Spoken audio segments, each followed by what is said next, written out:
મહત્વના સમાચાર પ્રાપ્ત થઈ રહ્યા છે। ભ્રષ્ટાચારી અને અનિયમિત કર્મચારીઓની સામે દાદાએ કરી છે કાર્યવાહી।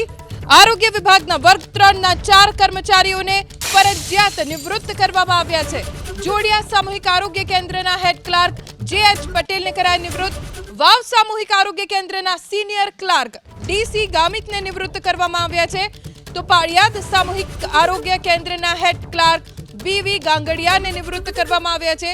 સુદામડા સામૂહિક આરોગ્ય કેન્દ્રના સિનિયર આસિસ્ટન્ટ શૈલેષ પંડ્યાને નિવૃત્ત કરાયા। તમામ સામે નાણાકીય ગેરરીતિ સહિતની ફરિયાદો મળી હતી। ફરિયાદની તપાસ કર્યા બાદ આરોગ્ય વિભાગે ફરજિયાત નિવૃત્ત કરી દીધા છે।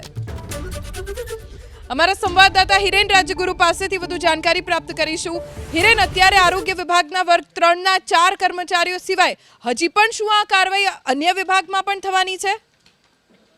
કેટલીક ફરિયાદો મળેલી છે અને ફરિયાદોના આધારે અલગ અલગ વિભાગ દ્વારા તપાસ કરવામાં આવી છે। દરેક વિભાગની અંદર એક વિજિલન્સ વિભાગ હોય છે અને તેમને આ ફરિયાદો જે કંઈ મળેલી છે એની તપાસ સોંપવામાં આવી છે। જેમ જેમ તપાસ પૂરી થાય છે અને તપાસની અંદર ફરિયાદમાં હકીકત હોય તેવું સામે આવે છે ત્યારે આ કાર્યવાહી કરવામાં આવે છે। લગભગ છેલ્લા 3.5 મહિનાથી આ પ્રકારેની કાર્યવાહી ભૂપેન્દ્ર પટેલની સરકારે શરૂ કરી છે।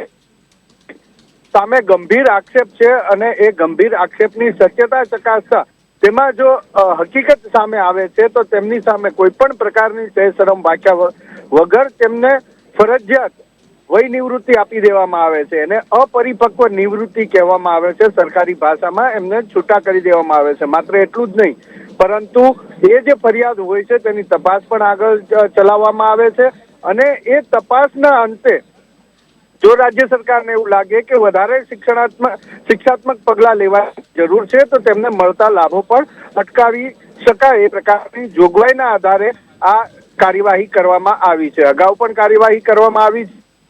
4 કર્મચારી સામે કાર્યવાહી કરવામાં આવી છે અને હજુ ઘણી જેવી ફરિયાદો પેન્ડિંગ છે વિવિધ વિભાગની અંદર કે જેની તપાસ વિજિલન્સ વિભાગ દ્વારા ચલાવવામાં આવી રહી છે।